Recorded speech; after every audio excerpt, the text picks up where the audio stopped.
In the heart of Montana's endless prairie, where the wind carries secrets across miles of forgotten land, widower Thomas McKenna had grown accustomed to silence. His ranch stood like a lonely sentinel against the night sky, its windows dark for 3 years since Martha's passing. The townsfolk whispered that grief had turned him into a ghost of the man he once was. But, on this particular October night, when the first snow threatened to blanket the earth, something extraordinary would shatter the stillness that had become his prison. A single knock at his door would change everything he thought he knew about second chances, about hope, and about the mysterious ways life brings unexpected angels to those who have lost their faith in miracles.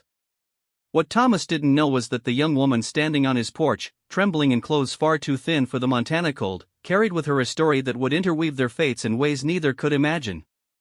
Her journey from halfway across the world to his doorstep was no accident, and the lanterns he would light that night would illuminate more than just the darkness surrounding his ranch. This is the story of how two broken souls found healing in the most unlikely of circumstances, and how sometimes the people we need most appear when we least expect them. Thomas McKenna sat in his worn leather armchair, staring at the dying embers in the fireplace. The October wind howled outside his ranch house, rattling the windows and whistling through gaps in the old wooden frame. At 52, he had grown comfortable with solitude, though comfortable was perhaps too generous a word. Resigned was more accurate. The ranch sprawled across 800 acres of Montana prairie, a testament to 3 generations of McKenna blood, sweat, and determination. His grandfather had built the original homestead in 1897, his father had expanded it through the Great Depression, and Thomas had modernized it during the prosperous decades that followed. But prosperity meant little when you had no one to share it with. Martha had been gone for 3 years, 2 months, and 16 days. Not that Thomas was counting, but grief has a way of marking time with surgical precision. The cancer had taken her slowly, giving them months to say goodbye, to make peace, to plan for a future that would never include her laugh echoing through the kitchen or her gentle hands tending the garden she loved so dearly. Their children lived far away now. Sarah worked as a doctor in Seattle, too busy saving lives to visit more than twice a year. Michael had followed his dreams to New York, where he wrote for a prestigious magazine and seemed to forget that Montana existed except when he needed material for his urban dinner party stories about growing up on a ranch. Thomas understood their absence. The ranch held too many memories of their mother, and his own grief had made him poor company. He had become a man of few words, fewer smiles, and even fewer reasons to light up the house that had once buzzed with family warmth. The knock came at 11:47 p.m., sharp and urgent against the heavy oak door. Thomas looked up from his whiskey glass, certain he had imagined it. Nobody visited this late, especially not during a storm that promised to dump 6 inches of snow before morning. The nearest neighbor lived 12 miles away, and the ranch hands had their own quarters near the barn. The knock came again, more insistent this time. 3 quick raps followed by a pause, then 3 more. Thomas set down his glass and walked slowly to the door, his boots heavy on the hardwood floor. He flicked on the porch light and peered through the side window. What he saw made him question whether the whiskey had been stronger than he thought. A young woman stood on his porch, her slight frame dwarfed by the massive wooden columns that supported the roof. She wore thin jeans and a cotton jacket that offered little protection against the Montana cold. Her long black hair whipped around her face in the wind, and even through the frost-covered glass, Thomas could see she was shivering violently. She was Asian, Chinese he thought, though he was no expert. What struck him most was not her ethnicity but her age. She couldn't have been more than 25, maybe younger. Her face held a delicate beauty despite being flushed red from the cold, and her eyes darted nervously as she glanced over her shoulder at the dark expanse of prairie behind her. Thomas hesitated. In his younger days, before Martha's death had made him cautious about everything, he would have opened the door immediately. But 3 years of isolation had taught him to question unexpected visitors, especially young women appearing at midnight during snowstorms. The woman knocked again, and this time Thomas heard something else, a small, desperate sound that might have been crying. His hesitation crumbled. Whatever story brought her to his door could wait until she was warm and safe. He unlocked the deadbolt and opened the door. The wind immediately tried to tear it from his hands, and snow swirled into the entryway. The woman looked up at him with eyes that held exhaustion, fear, and something else he couldn't quite identify. Relief, perhaps. "Please," she said, her voice barely audible above the wind. Her English carried a heavy accent. "I need help." Thomas stepped aside without a word, and she stumbled into the warmth of his house. Her teeth were chattering so violently she could barely speak. Ice crystals clung to her hair and eyelashes, and her lips had taken on an alarming blue tint. "Good God," Thomas muttered, closing the door against the storm. "How long have you been out there?" She tried to answer but couldn't form words through her shivering. Thomas guided her to the fireplace, where the dying embers still provided some warmth.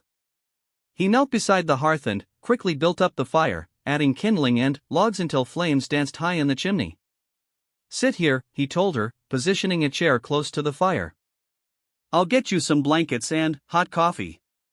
As he moved toward the kitchen, he heard her whisper something in what he assumed was Chinese.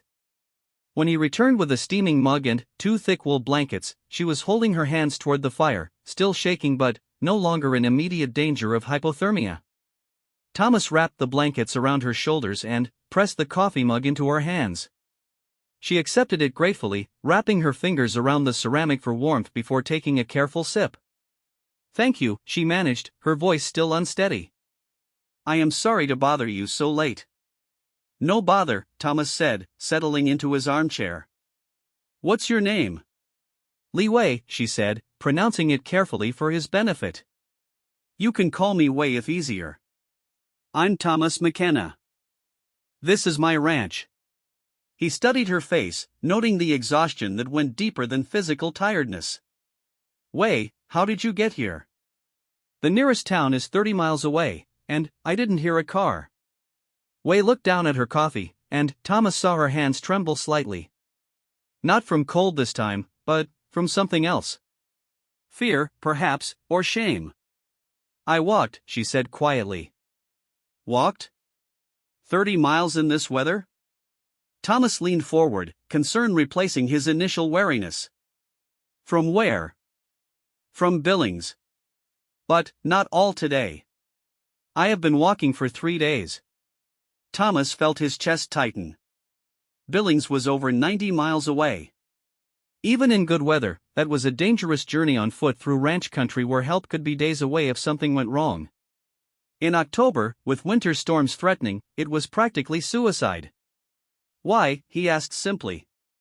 Wei's eyes filled with tears, and she set down the coffee mug with shaking hands. "I had nowhere else to go." For several minutes, they sat in silence except for the crackling of the fire and the wind outside. Thomas found himself studying this unexpected visitor, trying to piece together the circumstances that would drive a young woman to walk nearly 100 miles through Montana ranch country. Her clothes, though inappropriate for the weather, were clean and well-made. Her hands were soft, not the hands of someone accustomed to physical labor. She wore small silver earrings and a delicate chain around her neck that caught the firelight. These details suggested she wasn't homeless in the traditional sense, which made her presence even more puzzling. "Are you hungry?" Thomas asked finally. Wei nodded gratefully. "Yes, very much." Thomas went to the kitchen and returned with a plate of leftover pot roast, mashed potatoes, and green beans. Martha had taught him to cook during her illness, knowing he would need to fend for himself.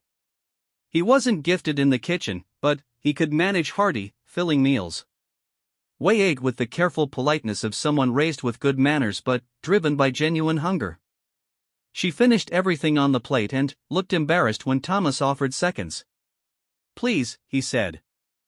"There's plenty." As she ate the second helping, Thomas noticed she was beginning to look more human and less like a half-frozen refugee. Color had returned to her cheeks, and her hands had stopped shaking entirely. "I learned this word from other girls there. All same story. All trapped. How did you escape?" "Last week, immigration officers came to restaurant. Someone must have reported.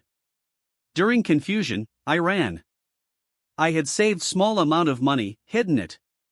Enough for bus ticket to Billings, where I heard there was Chinese community, people who might help." "But they couldn't help you?" Wei's expression darkened. Some people in Billings recognized me from photos my husband had shown around. They said he was looking for me, offering reward. They said I should go back to him, that running would only make things worse. Thomas felt anger building in his chest. So you left Billings? Yes. I remembered seeing ranch houses from bus window on way there. Thought maybe ranch people would be different, kinder. I started walking, hoping to find someone who would let me work for food and shelter until I could figure out what to do next. Wei, you can't just wander around Montana on foot. You could have died out there tonight. I know, she said, tears finally spilling over. But I do not know what else to do. I cannot go back to him. I will die first. Thomas reached for the tissue box on the side table and handed it to her. As she wiped her eyes, he found himself facing a moral dilemma he hadn't anticipated when he opened his door. The smart thing would be to call the authorities in the morning, let the proper agencies handle her situation. But Thomas knew enough about bureaucracy to understand that the wheels of justice turn slowly, especially for undocumented immigrants caught in complex legal situations. In the meantime, Wei would likely end up in detention, possibly deported back to China, or worse, returned to the man who had trafficked her. Looking at her small frame huddled under his blankets, Thomas made a decision that surprised him. You can stay here tonight, he said. Tomorrow we'll figure out the next steps. Wei's eyes widened. You would do this? You do not know me. I know enough, Thomas said, standing up. You're exhausted, and there's a blizzard coming. The guest room is upstairs, first door on the right. There are clean towels in the bathroom across the hall. As Wei gathered the blankets around herself and stood to follow his directions, she paused and looked back at him. Mr. McKenna, why are you helping me? Most people would call police. Thomas considered her question, thinking about the young woman's courage in walking 90 miles through dangerous territory rather than accepting abuse. He thought about Martha, who had always opened their home to anyone in need. He thought about his own loneliness and how strange it felt to have another person in his house again. Because, he said finally, sometimes the right thing to do is also the hardest thing to do. And, sometimes helping someone else is the only way to help yourself. Wei smiled for the first time since arriving, and Thomas was struck by how it transformed her entire face. Thank you, she said. I will not forget this kindness. After she went upstairs, Thomas sat alone in his living room, staring at the fire and wondering what he had gotten himself into. Outside, the wind continued to howl, and snow began falling in earnest. By morning, the ranch would be blanketed in white, and the world would look completely different. Thomas had no idea how prophetic the thought would prove to be. Thomas woke before dawn, as had been his habit for 30 years of ranch life. The storm had passed during the night, leaving behind a world transformed by 8 inches of fresh snow that sparkled under the pale morning light. He dressed quietly and made his way downstairs, careful not to wake his unexpected guest. In the kitchen, he started the coffee maker and stood at the window, watching the sunrise paint the snow-covered prairie in shades of pink and gold. The beauty of it struck him unexpectedly.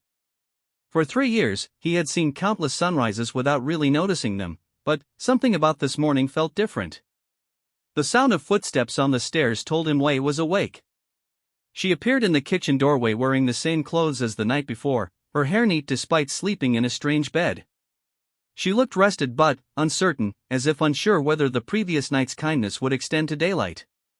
Good morning, Thomas said, pouring 2 cups of coffee. How did you sleep? Very well, thank you. The bed was very comfortable. She accepted the coffee gratefully but remained standing near the doorway. I should leave soon. I do not want to cause you trouble. Sit down, Thomas said, gesturing to the kitchen table. You're not going anywhere in this weather. The roads won't be passable for hours, maybe longer.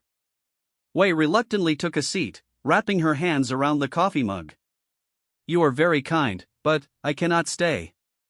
It is not safe for you if he finds me here. Thomas sat across from her, studying her face in the morning light. The exhaustion was still there, but he could see strength underneath it.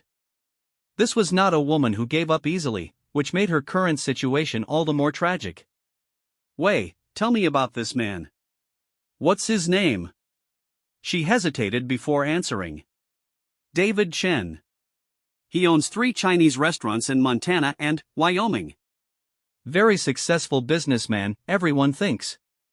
But, behind closed doors, he is monster. How many other women? At least 6 that I know of. Maybe more. He brings us over on fiancé visas, promises marriage and good life. Instead, we become slaves in his restaurants. No pay, no freedom, constant threats. Thomas felt his anger rising again. What kind of threats? He says if we run, he will have us deported back to China, or we will be arrested for illegal debt. He says in China, his family has connections with police, that we will disappear into prison and no one will look for us. Is that true? Wei shrugged sadly. I do not know. But, when you are alone in foreign country with no money, no papers, no one to help you, you believe what you are told. Thomas stood and walked to the stove, where he began pulling ingredients from the refrigerator. How about some breakfast? We can figure this out better on full stomachs. As he cooked scrambled eggs and bacon, Wei told him more about her journey to America. She had been a university student in Beijing, studying English literature, when she met David Chen through an online dating site.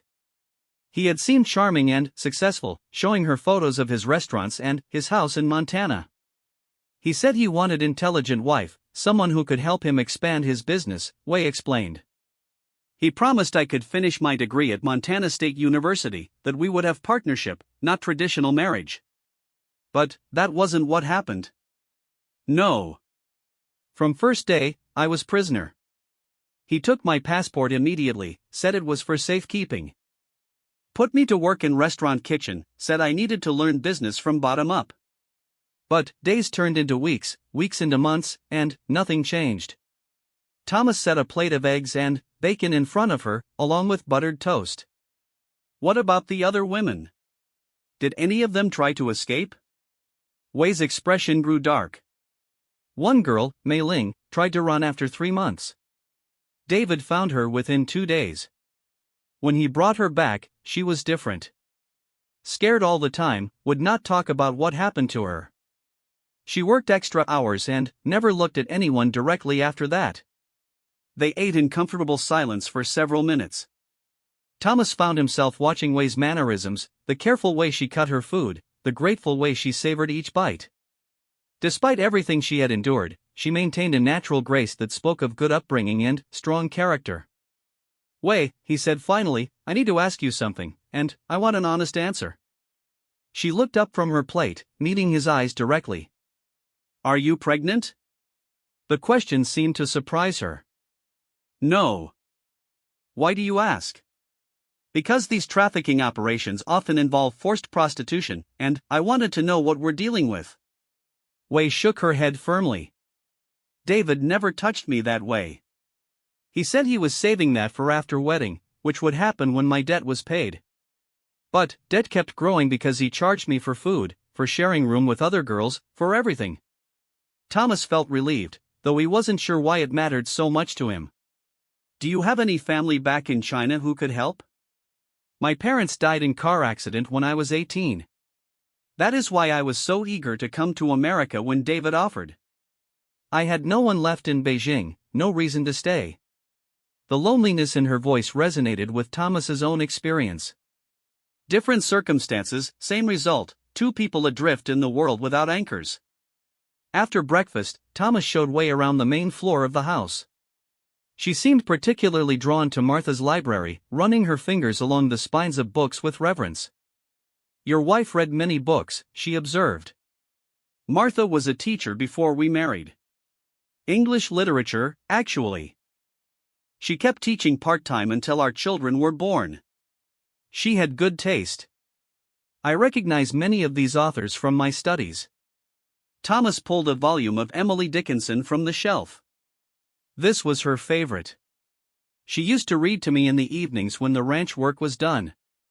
Wei opened the book and read aloud, Hope is the thing with feathers that perches in the soul, and sings the tune without the words, and never stops at all. Her pronunciation was careful but clear, and something about hearing those familiar words in her accented voice brought Martha's presence flooding back to Thomas. For a moment, he could almost see his wife sitting in her favorite chair by the window, book in hand, reading while he dozed in his recliner. "Beautiful words," Wei said softly, closing the book. "Your wife must have been a very special person." She was. They moved to the living room, where Wei noticed the family photos on the mantelpiece. Thomas found himself telling her about Sarah and Michael, about Martha's long illness, about the loneliness that had settled over the ranch like dust after a drought. "You must miss them very much," Wei said. "I do. But, after Martha died, I became difficult to be around. My children have their own lives now, and I don't blame them for staying away." Wei studied the photos for a long moment. "In China, we believe that when someone dies, their spirit remains with people they loved. Maybe your wife's spirit is still here, in-house, in books, in memories you carry." Thomas had never considered himself spiritual, but something about Wei's words felt true in a way that surprised him. "Maybe," he agreed. Around mid-morning, they heard the distant rumble of a truck engine. Thomas looked out the window and saw his foreman, Jake Morrison, driving the ranch's plow truck down the long driveway. "That's Jake," Thomas explained to Wei. "He manages the day-to-day operations here. Good man, been with us for 15 years. Wei tensed visibly. "What will you tell him about me?" "The truth, if you're comfortable with that." "Jake can be trusted." "I am not sure. The fewer people who know, the safer for everyone." Thomas understood her caution, but he also knew that keeping Wei's presence secret would be nearly impossible on a working ranch. "Wei, if you're going to stay here even temporarily, people will see you. Jake, the ranch hands, delivery drivers. We can't hide you forever." "I know. But maybe we can say I am relative visiting from China? Family friend of your late wife?" It wasn't a bad cover story, Thomas thought. Simple enough to remember, hard to verify, and it explained her presence without raising too many questions. Jake knocked on the kitchen door a few minutes later, stomping snow off his boots before entering. He was a lean, weathered man in his 50s with kind eyes and a no-nonsense manner that had served him well in ranch management. "Morning, Tom," he said, then stopped when he saw Wei sitting at the kitchen table. "Oh, sorry. Didn't know you had company." "Jake, this is Wei. She's a family friend of Martha's, visiting from China." Jake nodded politely. "Ma'am. Welcome to Montana." "Thank you," Wei said, offering a small smile. "Roads are pretty rough out there," Jake continued, addressing Thomas. "Won't be fully clear until this afternoon. Hope you weren't planning to go anywhere today." "No plans," Thomas assured him. "How are the cattle?" "All accounted for. They rode out the storm fine. I wanted to check that the north pasture fence didn't get damaged by that big cottonwood that came down in the wind." They discussed ranch business for several minutes while Wei listened quietly. Thomas noticed she seemed interested in the conversation, asking intelligent questions about cattle management and winter feeding schedules. After Jake left, Wei helped Thomas with household chores. She insisted on washing the breakfast dishes and proved surprisingly adept at managing the wood-burning stove in the living room. Her movements around the kitchen were efficient and practiced, suggesting she had done domestic work before her ordeal with David Chen. "You are good with housework," Thomas observed. "My grandmother taught me. She said woman who cannot take care of home cannot take care of anything else." "Smart woman." "Yes. She lived through Japanese occupation, Chinese Civil War, Communist Revolution. Very strong person. I try to honor her memory by being strong too." Around noon, the phone rang. Thomas answered it in his study while Wei browsed Martha's bookshelves. The caller was his daughter Sarah, checking in during her lunch break at the hospital in Seattle. "Hi, Dad. How are you holding up with the storm?" "Fine, honey. We got about 8 inches, but nothing the ranch can't handle." "Good. I saw on the weather news that Montana was getting hit pretty hard." They talked for several minutes about Sarah's work, her boyfriend's recent promotion, the apartment they were considering buying together. Normal conversation between a father and daughter who loved each other but struggled to bridge the gap that grief had created between them. "Dad," Sarah said before hanging up, "you sound different today." "More like yourself." "Different how?" "I don't know. Less tired, maybe." "It's good to hear." After the call, Thomas sat in his study thinking about Sarah's observation. Did he sound different? Feel different? Perhaps he did. For the first time in 3 years, he had someone in his house who needed his help, someone whose presence made him think about something other than his own loss. When he returned to the living room, he found Wei reading one of Martha's poetry books, completely absorbed in the verses. Afternoon sunlight streamed through the windows, catching the highlights in her black hair and creating an atmosphere of peaceful domesticity that had been absent from the house for far too long. "Finding anything interesting?" he asked. "Your wife had wonderful collection. This poet, Mary Oliver, I have never read her before. Martha discovered her late in life. Said her poems helped her make peace with mortality." Wei read aloud, "Tell me, what is it you plan to do with your one wild and precious life?" The question hung in the air between them, loaded with meaning for both their situations. "Good question," Thomas said. "Yes," Wei agreed. "Very good question." As afternoon faded toward evening, they worked together to prepare dinner. Wei proved skilled at Chinese cooking, using simple ingredients from Thomas's pantry to create a stir-fry that was far more flavorful than anything he had made in years. "This is delicious," he said, genuinely impressed. "My grandmother's recipe." She said good food was one of life's most reliable comforts. After dinner, they sat by the fire again, the easy companionship of the day settling into something deeper. Thomas found himself telling Wei about the early days of his marriage, about building the ranch into its current success, about dreams he and Martha had shared for their golden years.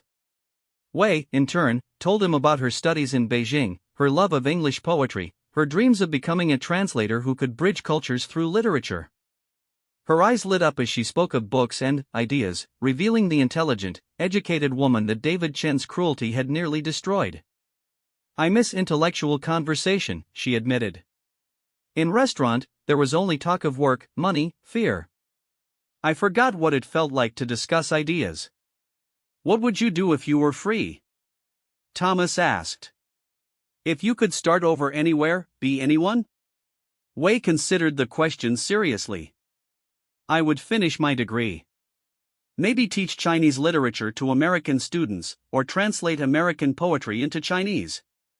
Build bridges between cultures. That sounds like a worthy dream. What about you, Mr. McKenna? If you could start over, what would you do?" Thomas stared into the fire, surprised to find himself actually considering the question. "I don't know. For 3 years, I've been focused on just getting through each day. I haven't thought about starting over. Maybe it is time to think about it." Later that evening, as Wei prepared to go upstairs to bed, she paused at the foot of the staircase. "Mr. McKenna, thank you for giving me day of peace. I had forgotten what it felt like to be safe." "You're welcome here as long as you need to stay." "That is very kind, but I cannot hide forever. Tomorrow I must think about what to do next." After she went upstairs, Thomas sat alone in his living room, but the solitude felt different now. Less oppressive, more contemplative. Wei's presence had awakened something in him that had been dormant since Martha's death, the desire to protect someone, to make a difference in another person's life. He thought about her question about starting over. What would he do with his remaining years if fear and grief weren't dictating his choices? For the first time in 3 years, Thomas McKenna found himself looking forward to tomorrow. The third day brought an unexpected visitor that would change everything. Thomas was in the barn checking on the cattle when Jake burst through the door, his face grim. "Tom, we got a problem. There's a man at the house asking questions about a Chinese woman. Says he's her husband looking for his missing wife." Thomas felt his blood turn to ice. "Where is he now?" "I left him on the porch, told him you weren't home but might be back soon." Figured you'd want to know before deciding how to handle this. What does he look like? Asian guy, maybe 40, expensive coat, driving a black Cadillac. Real smooth talker, but something about him doesn't sit right. Thomas's mind raced. Wei was in the house, probably unaware of the danger at her doorstep. Jake, I need you to go back and keep him talking. Tell him I'm out checking the north pasture and won't be back for an hour. Tom, what's this about? Who is that woman really? Thomas met his foreman's eyes directly. Someone who needs help. That man isn't her husband, he's the one who trafficked her here from China. She escaped from him last week. Jake's expression hardened. Well, hell. What do you need me to do? Just keep him away from the house for now. I need to think. Thomas slipped out the barn's back door and made his way to the house through the trees that bordered the property. He could see the black Cadillac parked in his driveway, and a well-dressed Asian man pacing on his front porch. He entered through the kitchen door, moving quietly. Wei was in the living room reading, unaware of the danger outside. When she saw Thomas's face, she immediately knew something was wrong.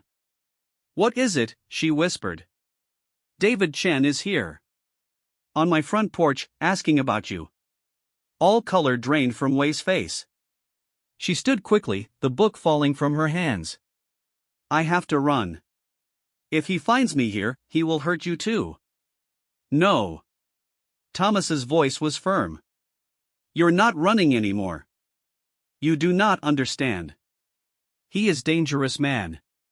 He has connections, money, people who do whatever he asks. I understand perfectly. Which is why we're not going to let him win." Thomas went to his gun cabinet and pulled out his shotgun, checking to make sure it was loaded. Wei watched with wide eyes. "Mr. McKenna, you cannot shoot him. That will only make things worse. I'm not planning to shoot anyone unless I have to. But I want him to know this isn't some helpless woman he can intimidate." Thomas opened the front door and stepped onto the porch, the shotgun held casually but visibly in his hands. David Chen turned toward him with a smooth smile that didn't reach his eyes. "Mr. McKenna, I presume? I am David Chen. I believe my wife may have come to your property. She has been missing for several days, and I am very worried about her." Chen was exactly as Thomas had imagined, impeccably dressed, speaking perfect English with only a slight accent, radiating the kind of confidence that came from money and power. But his eyes were cold, calculating, and Thomas could see the predator beneath the polished exterior. "I haven't seen any missing wives around here," Thomas said evenly. "This is a working cattle ranch, not a place where lost people generally turn up." Chen's smile tightened slightly. "Perhaps she has not identified herself correctly. She is a young Chinese woman, very beautiful, about 25 years old. She might be confused, possibly telling people false stories about our relationship." "What kind of false stories?" "Oh, you know how it is with women sometimes. We had small argument, and she became dramatic, ran away to punish me. She might say I was cruel to her, but that is just her way of getting attention." Thomas felt his anger building. "Mr. Chen, I think you should leave my property now." Chen's facade began to crack. "Mr. McKenna, I think perhaps you do not understand situation. My wife is a legal immigrant. If she is here, you are harboring fugitive. That is serious crime. And I think you don't understand my situation. This is my land, and you're trespassing. In Montana, we take that seriously." The two men stared at each other for a long moment. Chen's eyes flicked to the shotgun in Thomas's hands, calculating his options. "I will be back," Chen said finally. "With proper authorities. If my wife is here, we will find her. You do that. But, next time, bring a warrant." Chen walked to his Cadillac without another word. As he drove away, Thomas noticed he didn't head back toward the main road immediately. Instead, the car disappeared behind a stand of trees, suggesting Chen was planning to watch the property from a distance. Jake appeared from around the barn. "He left, but I don't think he's gone far." Saw him pull off behind the cottonwoods about half a mile up the road. Thomas nodded. He's going to wait and watch, see if Wei shows herself. So what's the plan? Thomas looked at his foreman, a man who had been through countless crises with him over the years. Jake, what I'm about to ask you might put you in a difficult position. If you want to walk away from this, I'll understand. Tom, that girl in there looks like she's been through hell. If that smooth-talking bastard did what I think he did, then I'm with you all the way. Good. Because we're going to need help. They went inside, where Wei was sitting rigidly in a chair, her face pale with terror. He saw House, she said quietly. He knows I am here. Maybe, Thomas said, but knowing and proving are different things. Wei, I need you to listen carefully. We're going to get you out of this situation, but it's going to require taking some risks. What kind of risks? Thomas sat across from her. We're going to go to the authorities, but we're going to do it right. Not the local sheriff, who might be influenced by Chen's money or connections. We're going to the FBI. Wei looked skeptical.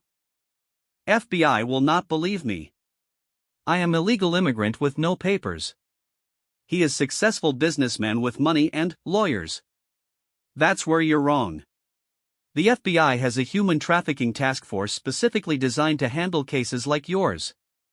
They know how these operations work, and they're looking for victims willing to testify. Jake spoke up. Tom's right. My cousin works for Immigration and Customs Enforcement in Denver. He's told me about these trafficking rings. The feds want to shut them down, but they need witnesses. But if I testify, David will know. He will find a way to hurt me, even in prison. Thomas leaned forward. Wei, what kind of life do you have if you keep running? You'll always be looking over your shoulder, always afraid. This man has stolen enough from you. Don't let him steal your future too.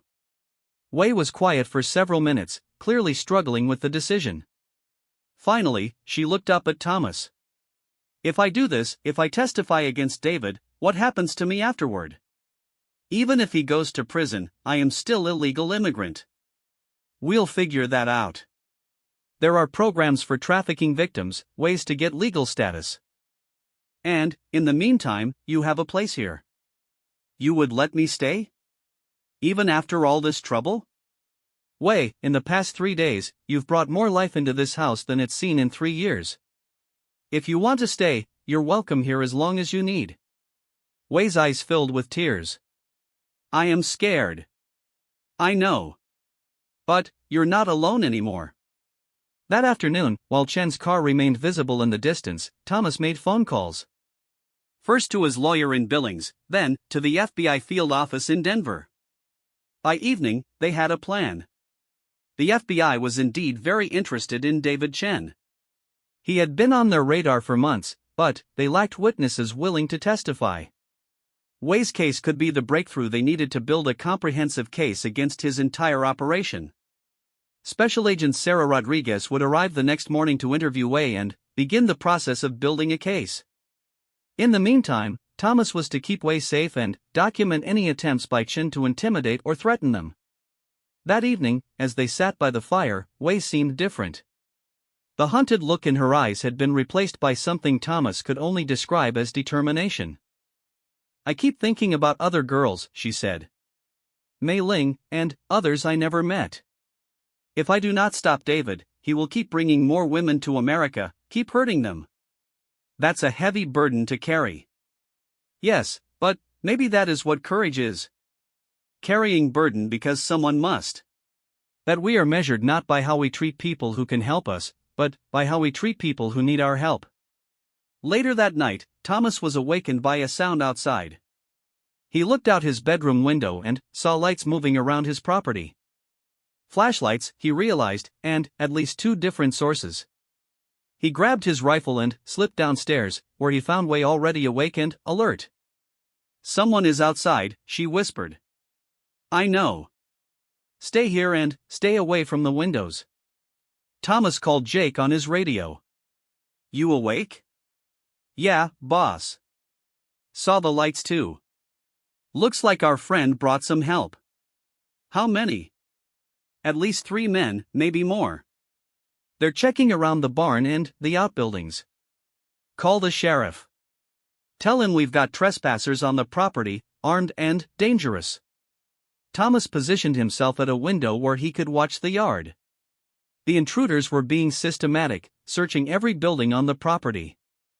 They were looking for Wei, and they were prepared to take her by force if necessary. The sound of vehicles approaching came from the main road. The sheriff and 2 deputies arrived within 20 minutes, their presence causing the intruders to disappear back into the darkness. Sheriff Bill Carson was an old-school lawman who had known Thomas for years. After checking the property and finding evidence of the trespassers, he sat in Thomas's kitchen drinking coffee and listening to an abbreviated version of the situation. So you're telling me this woman is a victim of human trafficking, and the man who trafficked her is now trying to get her back? That's right. The FBI is sending an agent tomorrow to interview her. Carson shook his head. Tom, you've got yourself in the middle of something that could get dangerous real fast. These trafficking operations don't mess around. I know that, Bill. But I can't just turn her out. The sheriff looked at Wei, who had been listening quietly to the conversation. Ma'am, you understand that what you're doing is very brave but also very risky? Yes, Wei said simply. But someone must stop him. Carson nodded slowly. All right. I'll have a deputy cruise by here every few hours tonight. In the morning, we'll coordinate with the FBI agent. But, Tom, if things escalate, you call me immediately. After the sheriff left, Thomas and Wei sat in the kitchen, both too shaken to sleep. I am sorry I brought this danger to your home, Wei said. You didn't bring danger. You brought the truth. Sometimes the truth is dangerous, but that doesn't mean we should run from it. In China, there is saying, the best time to plant tree was 20 years ago. Second best time is now. What does that mean to you? Means maybe I should have been brave 20 years ago, or 6 months ago, or last week. But, since I cannot change past, I must be brave now. Thomas smiled. Your grandmother would be proud of you. Special Agent Sarah Rodriguez arrived at the ranch just as the morning sun painted the snow-covered fields in brilliant gold. She was a compact woman in her 40s with sharp eyes and the no-nonsense demeanor of someone who had seen too much human cruelty to waste time on pleasantries. Thomas met her at the gate, where 2 additional FBI vehicles had joined her convoy. The federal presence was both reassuring and ominous, a clear signal that Wei's case was being taken seriously at the highest levels. Mr. McKenna, I'm Agent Rodriguez. Thank you for calling us. Is Ms. Li Wei ready to speak with us? She's been ready since yesterday. She's determined to see this through. Rodriguez nodded approvingly. That's good. Trafficking victims often change their minds when they realize what testifying involves. The fact that she's committed suggests she understands the stakes. They had set up the interview in Thomas's study, a room that felt safe and private despite the gravity of the situation. Wei sat composed but tense as Rodriguez explained the process, her rights, and what would be expected of her. Ms. Li, before we begin, I want you to understand something very clearly. What happened to you was not your fault. You are not a criminal, you are a victim of a serious crime. Our goal is to put David Chen and his organization out of business permanently. Wei nodded. I understand. I want to help stop him. Over the next 4 hours, Rodriguez methodically walked Wei through her entire experience, from her first contact with Chen online to her escape from the restaurant in Billings. Wei's testimony was detailed and compelling, painting a picture of systematic abuse that made even the experienced agent grimace. How many other women did you personally observe being held against their will? Rodriguez asked. 6 that I saw regularly. But David mentioned bringing in new girls every few months. I think there were many more I never met. Did you ever see immigration documents being confiscated? Yes. On my 3rd day, I watched David take passports and visas from 2 new girls who had just arrived from Shanghai. He told them same thing he told me, that documents were for safekeeping. Did you witness any violence or threats of violence? Wei's composure faltered slightly. David never hit me, but he hit others. And he had men who worked for him, men who were very scary. They made it clear what would happen if anyone tried to leave. Rodriguez took detailed notes throughout the interview, occasionally asking follow-up questions that demonstrated her deep understanding of trafficking operations. When they finished, she sat back in her chair and studied Wei thoughtfully. Ms. Lee, your testimony is exactly what we need to build a strong case against Chen. But I need to be honest with you about what comes next. This investigation will take months, possibly years. Chen will hire expensive lawyers who will try to discredit you. The process will be difficult and, sometimes, humiliating. I understand. But other girls are still trapped. If I do not speak, who will? That's exactly the right attitude. Now, let's talk about your legal status. As a victim of trafficking, you're eligible for a T visa, which will allow you to remain in the United States legally while we build our case. Eventually, you may be eligible for permanent residency. Wei's eyes widened.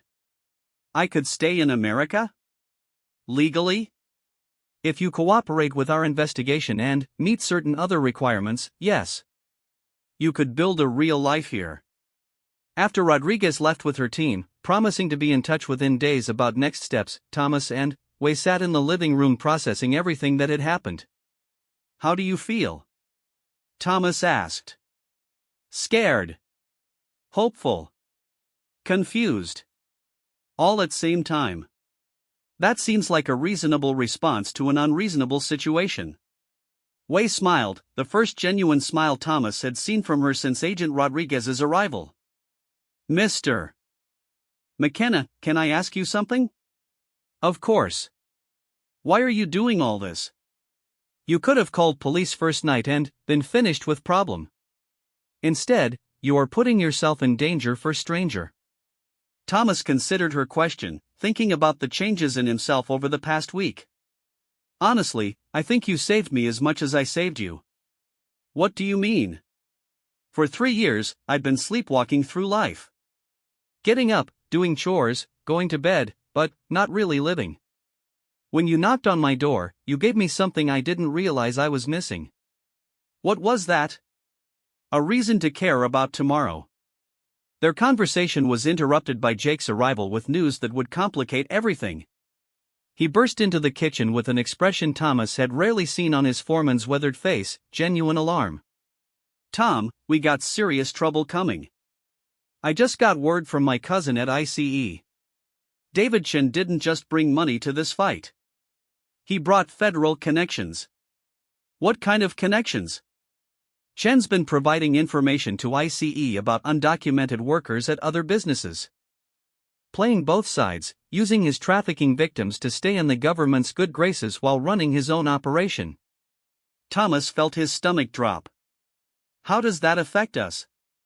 There's talk that some people in the federal system want to protect Chen because he's been useful to them. Rodriguez is clean, but she's got bosses who might not be. Wei had gone pale during this conversation. This means David cannot be stopped? Not necessarily, Jake said quickly.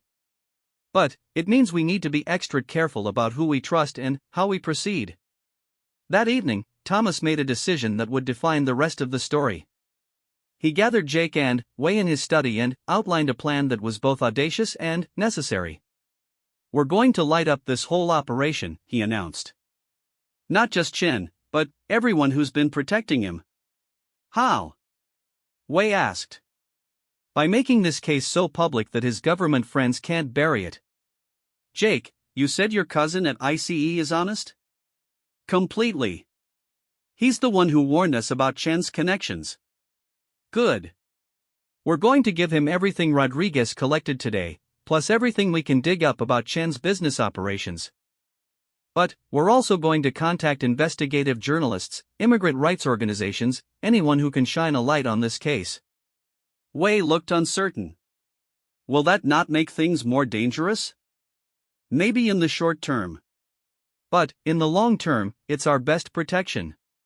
Corrupt officials can make one trafficking victim disappear. They can't make a national news story disappear. Over the next 3 days, they implemented Thomas's plan with methodical precision. Jake's cousin provided them with contact information for honest agents within multiple federal agencies. Thomas used his business connections to reach investigative reporters at major newspapers. Wei, despite her fear, agreed to tell her story to anyone who would listen. The breakthrough came on the 4th day when Chen made a crucial mistake. Frustrated by the FBI investigation and the increased attention on his operations, he decided to take direct action. Thomas was in the barn when he heard vehicles approaching fast. Through the window, he saw 3 black SUVs racing down his driveway. But these weren't Chen's men, they were FBI agents, and they were moving with the urgency of people responding to immediate danger. Rodriguez jumped out of the lead vehicle and ran toward the house. "Where's Wei?" she called out when she saw Thomas. "In the house." "What's happening?"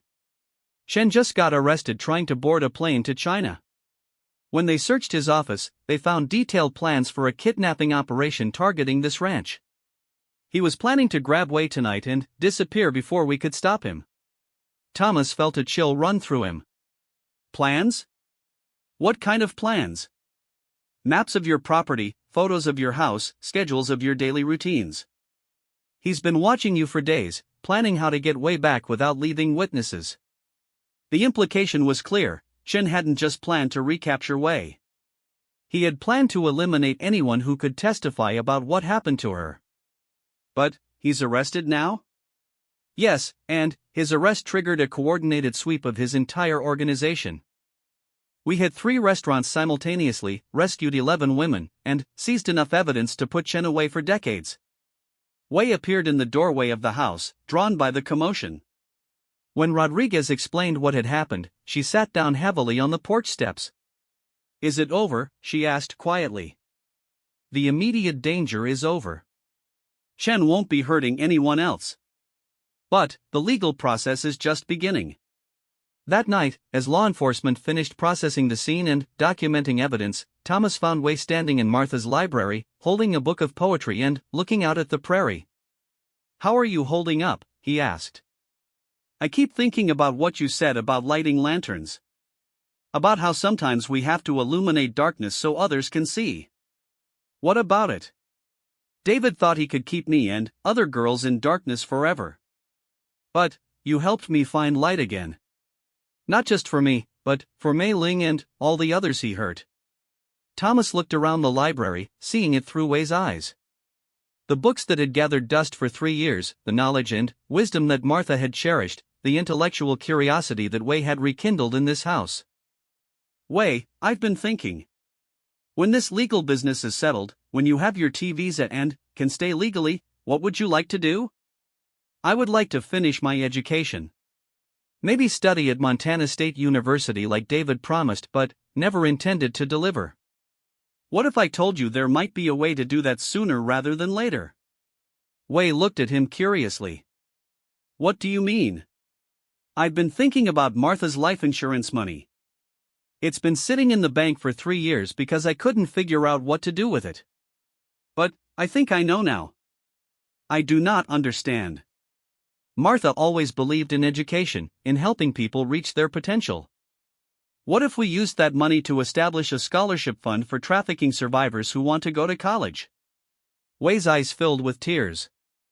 "You would do that?" "We would do that. Together.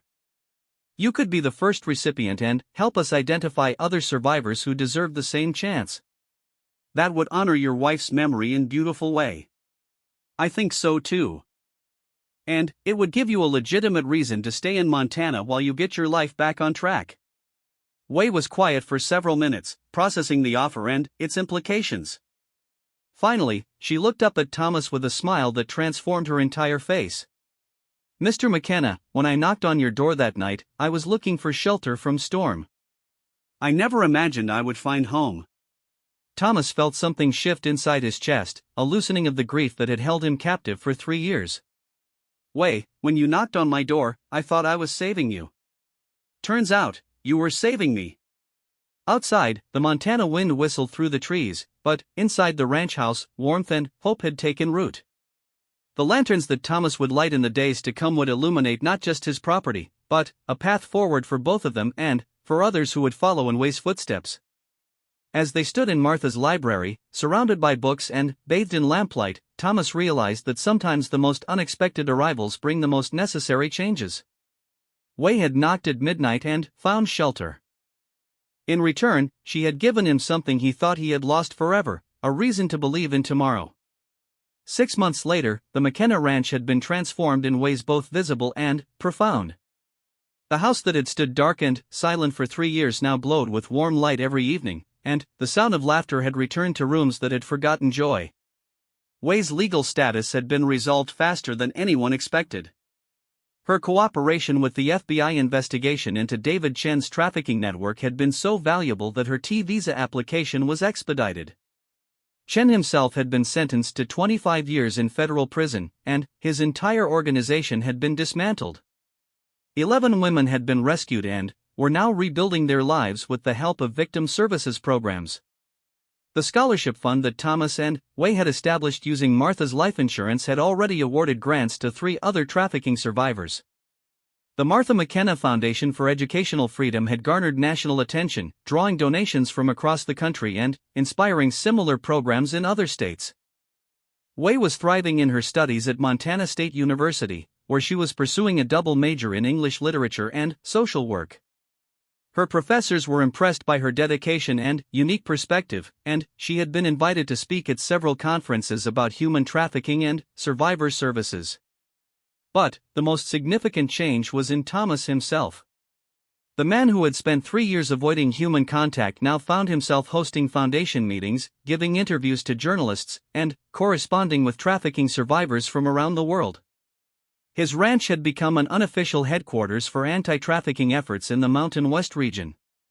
On this particular evening in April, as spring began to paint the Montana landscape in fresh greens, Thomas stood on his front porch watching Way tend the garden she had planted where Martha's old flower beds used to bloom.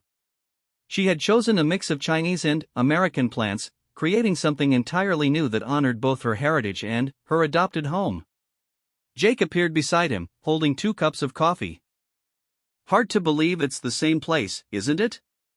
Sometimes I wonder what Martha would think of all the changes. I think she'd be proud as hell. You've turned your grief into something that helps other people." That's exactly what she would have wanted. They stood in comfortable silence, watching Way work.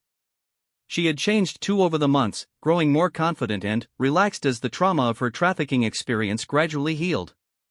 The frightened young woman who had knocked on Thomas's door in October had been replaced by someone who radiated quiet strength and determined optimism. "Jake," Thomas said finally, "I need to tell you something." "What's that?" "I'm thinking about asking Way to marry me." Jake nearly choked on his coffee. "Well, I'll be damned. About time you said it out loud. You think it's a good idea?"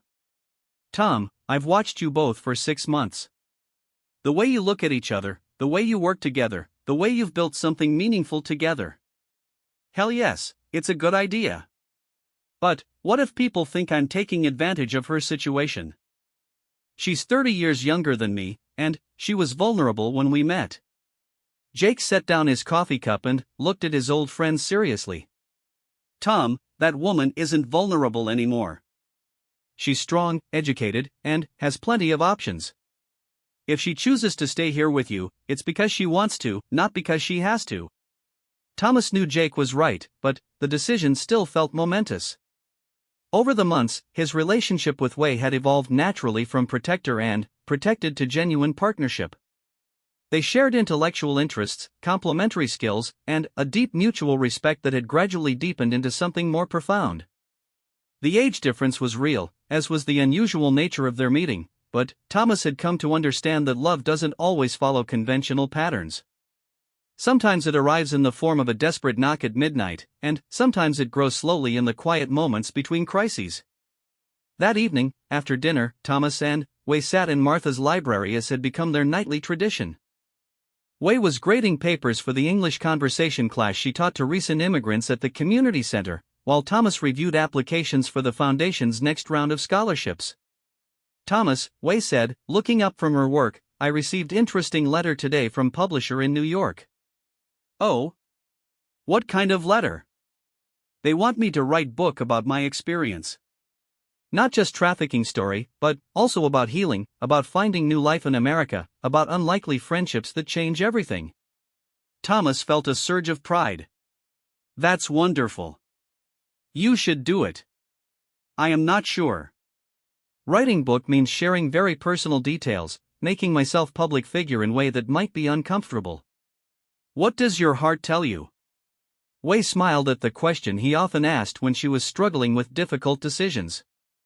My heart says other women need to hear that survival is possible, that there is life after trauma. But my head worries about privacy, about opening old wounds. Maybe the answer is to trust your heart but protect yourself wisely. You could write the book but control how much publicity you do, or work with ghostwriter if you want more privacy. You always have good practical advice. That's what partners are for. Wei looked up sharply at his use of the word partners.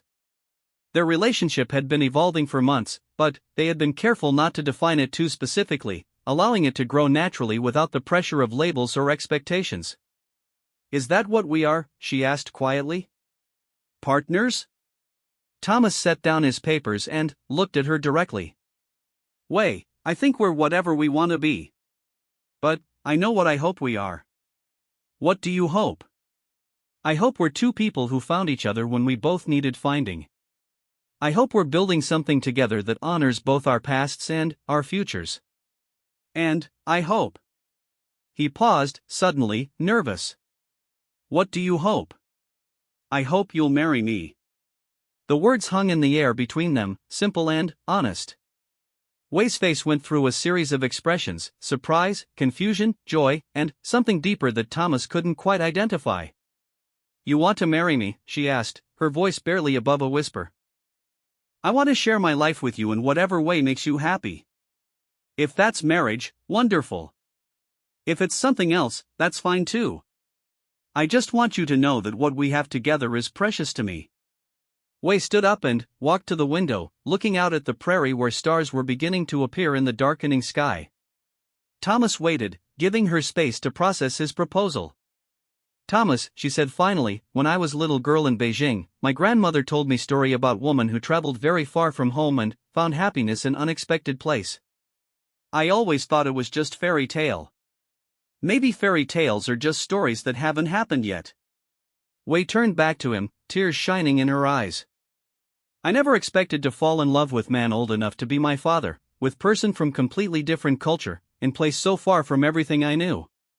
Thomas felt his heart sink. But, you did fall in love?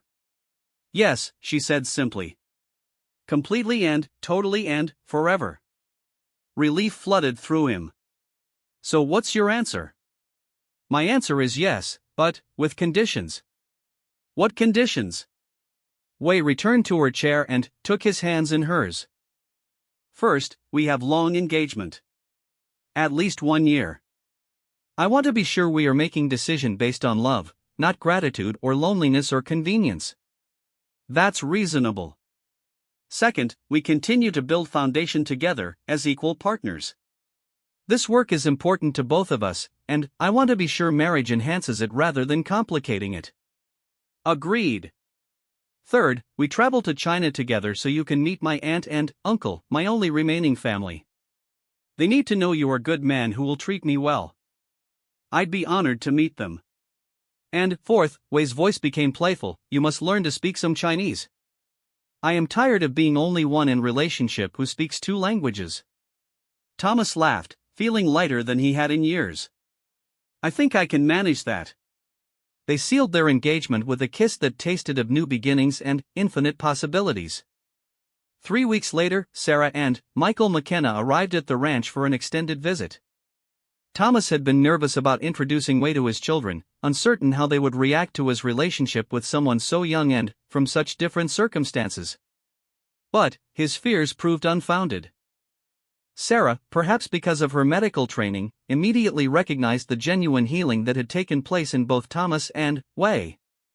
Michael, initially skeptical, was won over by Wei's intelligence and her obvious dedication to the Foundation's work. Dad, Sarah said on their second evening there, I haven't seen you this happy since before Mom got sick. Does that bother you? Are you kidding? I'd been worried about you for 3 years. Seeing you engaged with life again, building something meaningful, finding love again, it's like getting my father back. Michael's assessment was more direct. Way's good for you, Dad. And you're good for her. It's not conventional, but the best relationships usually aren't. The evening of their engagement party, Thomas stood on his front porch as the sun set over the prairie. Jake and the ranch hands had strung lights throughout the trees, creating a magical atmosphere for the celebration. Friends and colleagues from across Montana had gathered to celebrate not just Thomas and Way's engagement, but also the first anniversary of the Martha McKenna Foundation. As guests began to arrive, Thomas thought about the transformation that had taken place since that snowy October night when Way had knocked on his door. The house that had been a tomb had become a home. The man who had been sleepwalking through grief had awakened to purpose and love. The foundation they had built together was changing lives across the country. Way appeared beside him, radiant in a simple blue dress that complemented her natural grace. Are you ready for this? She asked, gesturing toward the growing crowd of well-wishers. With you, I'm ready for anything. As the party got underway, Thomas found himself circulating among guests who represented every aspect of their new life together. Trafficking survivors who had become friends and advocates. University professors who had become Way's mentors. FBI agents who had become allies in the fight against human trafficking. Ranchers and townspeople who had become extended family. Later in the evening, Agent Rodriguez pulled Thomas aside. You know, when I first met you and Way, I wasn't sure this would work out. The trauma she'd been through, the age difference, the unusual circumstances, there were a lot of factors working against you. What changed your mind? Watching you both grow. Way didn't just heal from her trauma, she transformed it into strength that helps other people. And you didn't just find love again, you found purpose. That's rare. As the evening wound down and the last guests departed, Thomas and Way stood together in their living room, surrounded by gifts and congratulations cards from around the world. Way, Thomas said, there's something I want to show you. He led her outside to the barn, where he had been working on a surprise for weeks. When he turned on the lights, Way gasped. Every lantern he owned had been carefully arranged throughout the barn: hurricane lamps, electric lanterns, Chinese paper lanterns that Way had taught him to make, even camping lanterns and flashlights. All of them were lit, creating a warm, golden glow that transformed the utilitarian space into something magical. Why? Way asked, her voice filled with wonder. Because that first night, you said you were lost in the darkness. I wanted to show you that we have enough light now to guide anyone who needs to find their way home. Way walked among the lanterns, touching each one gently. It is the most beautiful thing I have ever seen. Way, I want you to know that whatever the future brings, marriage, children, success, failure, joy, sorrow, we'll face it together, and we'll make sure the lights never go out again. She came to him then, and they held each other surrounded by the warm glow of 100 different lights, each one representing a choice to illuminate rather than accept darkness. Outside, the Montana wind whispered across the prairie, carrying their story beyond the ranch to places where other people struggled in darkness, waiting for their own midnight knock, their own unexpected salvation, their own chance to light every lantern and declare that hope, like love, arrives exactly when it's needed most. The Chinese girl who had knocked at midnight had found more than shelter from the storm. She had found home, love, purpose, and the strength to ensure that others would find the same. And the widowed rancher who had lit every lantern had discovered that sometimes the greatest act of love is opening your door to a stranger and finding that they bring exactly the light you've been missing. In the years that followed, the McKenna Ranch would become a beacon for trafficking survivors around the world, and Thomas and Way's unlikely love story would inspire legislation, fund research, and, most importantly, give hope to those who believed their own stories had ended in darkness. But, on this night, surrounded by light and love and infinite possibility, all that mattered was the simple truth that had brought them together. Sometimes the people we need most appear when we least expect them, and sometimes the greatest adventures begin with a single, desperate knock at midnight. I hope so. And I hope your wife would be proud of you too. As dawn approached, Thomas realized that in helping Wei find her courage, he had discovered something he thought he had lost forever, a sense of purpose beyond his own grief. The ranch that had felt like a prison for 3 years now felt like a fortress, a place where justice could take root and grow. Whatever came next, he was ready for it.